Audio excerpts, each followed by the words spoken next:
In today's video, I'm going to teach you how to export and backup data from Azure DevOps. To get started, sign into your Azure DevOps organization using your normal access method. Before you begin downloading anything, take a moment to confirm that you're in the correct organization and project.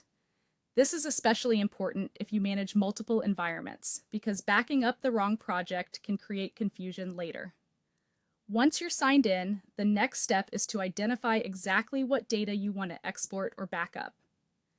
Azure DevOps can contain several types of information, including source code in repos, work items in boards, and build or release information in pipelines. It helps to be clear about your goal here. For example, you may only need to back up repositories, or you may want a broader backup that includes planning and pipeline-related data as well. After that, open the specific service that contains the data you want to preserve. If you're backing up source code, go into repos. If you need project tracking information, open boards. If your focus is automation and delivery processes, head into pipelines.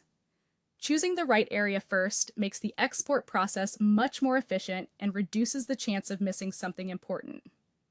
Now use the available export, clone, or download option for the selected data. The exact option depends on the service you're working in.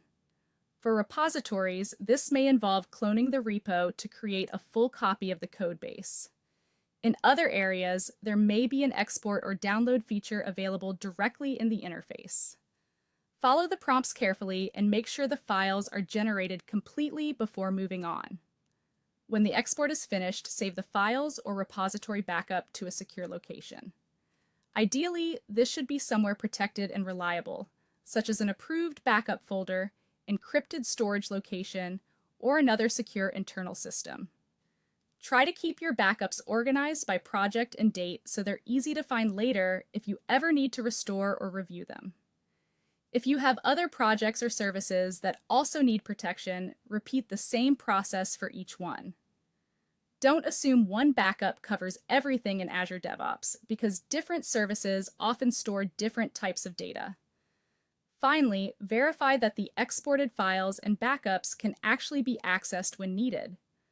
Open the files, confirm they aren't corrupted, and make sure the backup location is available to authorized users.